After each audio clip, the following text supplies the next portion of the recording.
More than 200 years ago, George Washington, a founding father of the United States, compiled a list of 110 rules for civility. He titled the list Rules of Civility and Decent Behavior in Company and Conversation. After reviewing the list, I found one rule specifically that basically encompasses what civility in the workplace means to me. That rule was, sleep not when others speak, sit not when others stand, speak not when you should hold your peace, and walk not when others stop.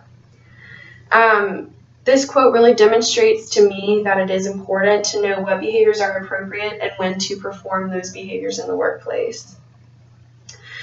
I believe that following even just this one rule, you'll find more success in your career.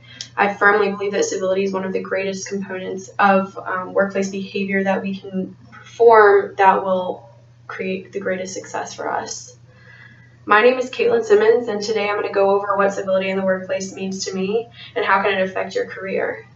I'm starting by going over how civility affects interpersonal and professional relationships, and then I'll move on to how civility affects business performance. So to begin, our textbook goes over several examples of what a civil person in the workplace looks like and how they would affect your relationship with them. So in chapter 1 of our textbook, on page 4, there's an example presented of a man named Lewis. Lewis in the textbook is a very nice guy. He hangs out with his coworkers, and he's always more than willing to help. Lewis encompasses what it means to be civil in the workplace. After doing some research on civility in the workplace and how it affects interpersonal relationships, I came across an article titled Tit for Tat, The Spiraling Effect of Incivility in the Workplace. It was written by Lynn Anderson and Christine Pearson.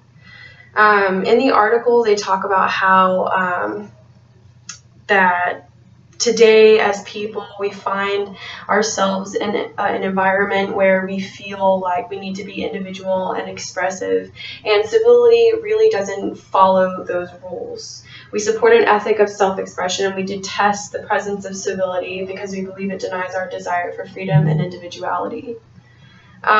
So after doing some research themselves, Anderson and Pearson came across a statistic. They found that over 20% of human resource managers participating in a study reported that their organizations had experienced workplace violence.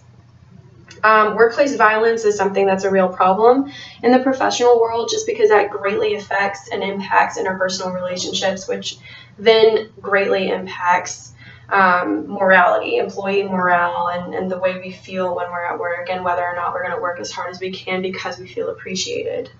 Therefore, the more civil you are, the better your relationships with your coworkers become, and the higher overall employee morale you will experience. So even as a leader, if you're more civil and less aggressive with your coworkers, then you'll find greater morale from your employees. Next, I want to speak a little bit about how civility can affect your career overall. In doing research for that, I came across an article titled, Does Civility Pay? It was written by Christine Porath. In this article, she talks about whether or not being civil really pays off for you as an employee, whether or not you are paid as much as uncivil employees, or whether or not you're promoted as often.